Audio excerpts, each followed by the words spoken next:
Hi everyone, welcome to our Amritananda cooking channel. ಇವತ್ತಿನ ನಮ್ಮ recipe ಬಂದ್ಬಿಟ್ಟು ಹುಣಸೆ ಹಣ್ಣಿನ ಗೊಜ್ಜು. ಇದನ್ನ ಹೇಗೆ ಮಾಡೋದು ಅಂತ ನೋಡೋಣ.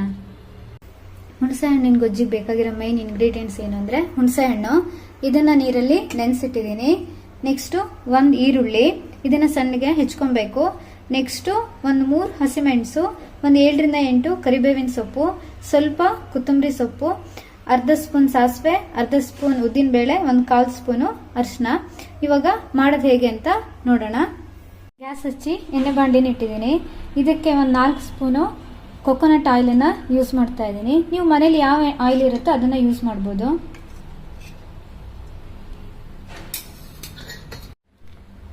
ಎಣ್ಣೆ ಕಾದಿದೆ. ಇವಾಗ ಇದಕ್ಕೆ ಸಾಸಿವೆ ಕಾಳು, ಉದ್ದಿನ ಬೇಳೆ ಎರಡನ್ನೂ ಹಾಕ್ತಾ ಇದ್ದೀನಿ.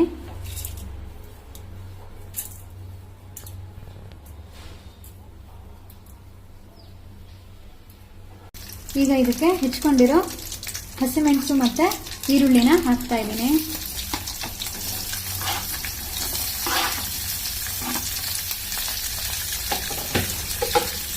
ನಂತರ ಕರಿಬೇವಿನ ಸೊಪ್ಪು,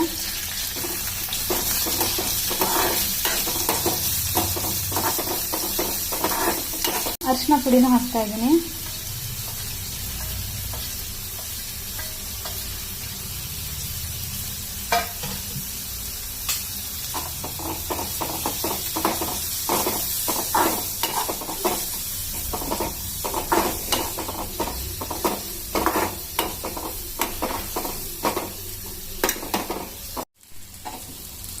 ಈರುಳ್ಳಿ ಚೆನ್ನಾಗಿ ಫ್ರೈ ಆಗಿದೆ. ಇವಾಗ ಇದಕ್ಕೆ ನೆನೆಸ್ಕೊಂಡಿರೋ ಹುಣಸೆ ನೀರನ್ನ ಹಾಕ್ತಾ ಇದ್ದೀನಿ.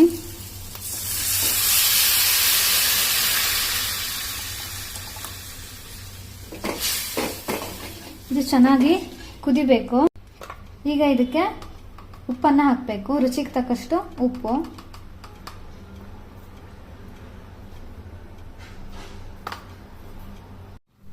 ಈಗ ಇದಕ್ಕೆ 2 ಸ್ಪೂನ್ ಬೆಲ್ಲ ಹಾಕ್ತಾ ಇದ್ದೀನಿ. ಹುಳಿ ಮತ್ತೆ ಬೆಲ್ಲದ 2 ಫ್ಲೇವರ್ ಇದಕ್ಕೆ ಸೇರಿ ತುಂಬಾ ಟೇಸ್ಟಿ ಆಗುತ್ತೆ ಇದು.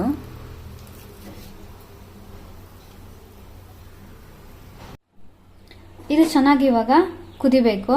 ಕುದ್ದಾದ್ಮೇಲೆ ಇದಕ್ಕೆ ಕೊತ್ತಂಬರಿ ಸೊಪ್ಪು ಹಾಕಿದ್ರೆ ಆಯ್ತು. ಈ ಕನ್ಸಿಸ್ಟೆನ್ಸಿ ಬರಬೇಕು, ನೀರಾಗಿ ಆಗಬಾರ್ದು. ಇದಾಗಿದೆ, ಇವಾಗ ಚೆನ್ನಾಗಿ ಕುದ್ದಿದೆ. ಇವಾಗ ಇದಕ್ಕೆ ನಾನು ಲಾಸ್ಟಿಗೆ ಕೊತ್ತಂಬರಿ ಸೊಪ್ಪನ್ನ ಆ್ಯಡ್ ಮಾಡ್ತಾ ಇದ್ದೀನಿ. ತುಂಬ ಚೆನ್ನಾಗಾಗುತ್ತೆ ಇದು, ನೀವು ಮನೇಲಿ ಟ್ರೈ ಮಾಡಿ. ಆಗಿದೆ ಇವಾಗ. ಕನ್ಸಿಸ್ಟೆನ್ಸಿ ಈ ಥರ ಇರಬೇಕು ನೋಡಿ, ಸ್ವಲ್ಪ ದಪ್ಪ ಬರಬೇಕು, ನೀರಾಗಿ ಆಗಬಾರ್ದು. ಆಗಿದೆ ಇವಾಗ. ಇದು ಗ್ಯಾಸನ್ನು ಆಫ್ ಮಾಡ್ತಾ ಇದ್ದೀನಿ. ಹುಣಸೆ ಗೊಜ್ಜು ಬಿಸಿ ಬಿಸಿ ಅನ್ನದ ಜೊತೆಗೆ ರೆಡಿ ಆಗಿದೆ. ನೀವು ಮನೇಲಿ ಇದನ್ನು ಟ್ರೈ ಮಾಡಿ. ನಮ್ಮ ಚಾನಲನ್ನು ಸಬ್ಸ್ಕ್ರೈಬ್ ಮಾಡಿ, ಶೇರ್ ಮಾಡಿ ಮತ್ತು ಲೈಕ್ ಮಾಡಿ.